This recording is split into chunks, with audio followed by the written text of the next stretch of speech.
amigo de Chico, muito amigo. Ela falou, não sabia nem quem era Chico Xavier, nem sabia o que era espiritismo. E aí ele falou, vou passar na casa do Chico Xavier, quer ir comigo? Quero. Ela foi junto, entrou na casa, e aí entrou, o Chico olhou para ela e falou assim, boneca, boneca, mas como é que você foi largar um marido tão bom? Ela falou, olhou e falou, quem é o senhor? E aí ele falou, não está me reconhecendo, boneca? Sou seu pai, o Aldo.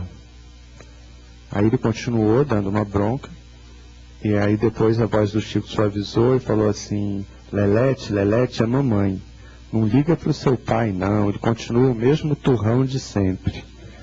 E aí ela, que entrou totalmente ignorante, na verdade, né, saiu totalmente abalada, né? Quer dizer, essa história também chegou num momento muito importante da minha pesquisa, né? E me ajudou também a ir até o fim, né? Hoje eu consigo entender essas histórias que apareceram, né, ao longo do processo todo, por menos espírita que eu seja, na verdade eu considero sinais, na verdade, né? Porque eram realmente momentos de tudo ou nada. E elas vieram fortes, e elas estão no livro. E qual que é a importância da Juraci? E aí eu queria, a Juraci é o personagem mais importante, a Juraci. Ela tem duas frases que ela fala, e que são muito importantes, assim, e que quase que viraram marcas dessa segunda parte da investigação. Ela tem duas frases que são as seguintes. Quando a gente perde, que ela fala, na verdade, quando a gente perde um marido, a gente fica viúva. Quando a gente perde um pai, a gente fica órfão. E quando a gente perde um filho, fica o quê? Nem nome essa dor tem. E a outra frase que também faz a gente pensar é, quando a gente perde um pai, a gente perde uma parte do nosso passado. Quando a gente perde um filho, a gente perde uma parte do nosso futuro, né? E então o mergulho nesse território é um mergulho que eu acho que nunca tinha sido feito, talvez, por um jornalista, sabe, do Brasil. Eu sei que tem um livro que é sobre esse universo nos Estados Unidos, e é um universo muito difícil de você entrar. Eu acho que às vezes em que eu estava querendo sair do livro, eu estava querendo sair um pouco desse mundo, porque é uma dor muito profunda. Eu vejo assim, eu via nos centros, durante as sessões de psicografia, quando uma mensagem chegava forte, o médium começava a ler essa mensagem, começa a ler essa mensagem, mamãe querida, aquele texto ele chega com a força de uma nova certidão de nascimento. Então aquele texto ele salva vidas, né? É uma coisa muito, muito importante. Então, foi muito importante para mim. Às vezes me perguntam, mas Marcelo, como é que você conseguiu ir até o fim? Como é que eu tenho 2 filhos, como é que você conseguiu encarar essas histórias de tanta perda, de tanta morte, essa morte que fere a ordem natural das coisas, né? Que essa morte é o pai ter que enterrar um filho, que é a coisa mais violenta, né, que tem. A gente não nasce para que isso aconteça, né? Então eu consegui muito porque eu tive muito apoio, por incrível que pareça, da Juraci, dessa mãe, a mãe que perdeu os 2 filhos. Sabe, ela tinha perdido o segundo filho há 19 dias, 18 dias quando a gente se conheceu, mas ela ficava me amparando também, ela ficava preocupada comigo, como é que você está, como é que você não está. Então você tem aquele amor da mãe, que é essa energia poderosa que o Chico falava, a dor dessas mães me atravessa o corpo todo, né? É uma dor que te atravessa, mas tem um amor tão grande, quer dizer, que ela te protege também, né? Então eu queria até chamar a Juraci está aqui comigo, eu queria chamar a Juraci aqui pro palco também, para que vocês ouvissem só um pouquinho dela, a Juraci Quirino.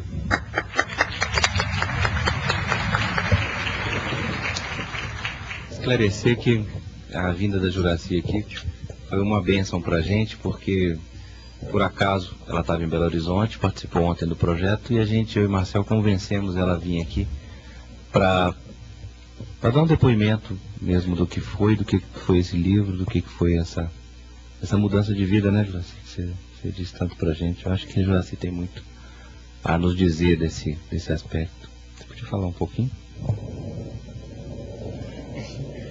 E agora, né? Deixa eu ver um foco que você pode falar. Fala um pouco da dona Célia, da dona Lúcia, você consegue contar um pouquinho daqui? Será que o pessoal não vai achar que a gente é louco? É muito complicado.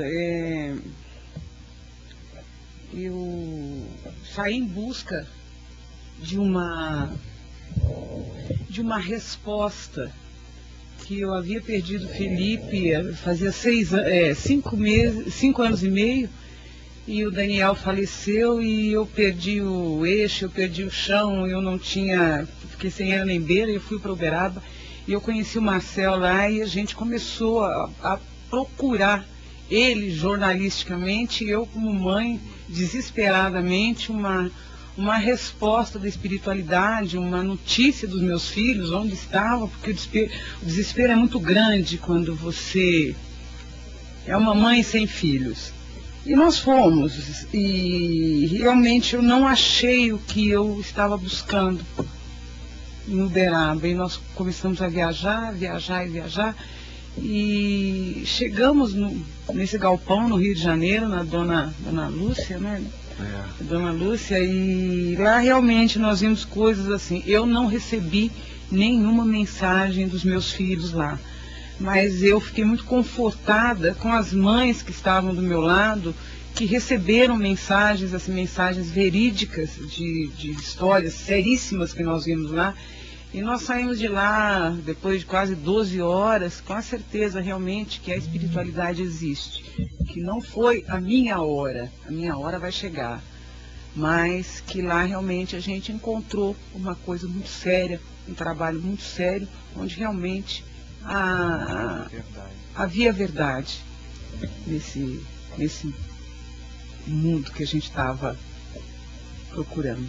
Agora, uma coisa assim que é curiosa, que eu desse universo, por exemplo, que às vezes eu não sabia, né? A gente não sabe, porque às vezes as mães e os pais enlutados, né, que lidam com essa perda, eles falam até que são as pessoas de fora, né? Os que não viveram uma perda como essa são as pessoas de fora. Eu sou de fora, por exemplo.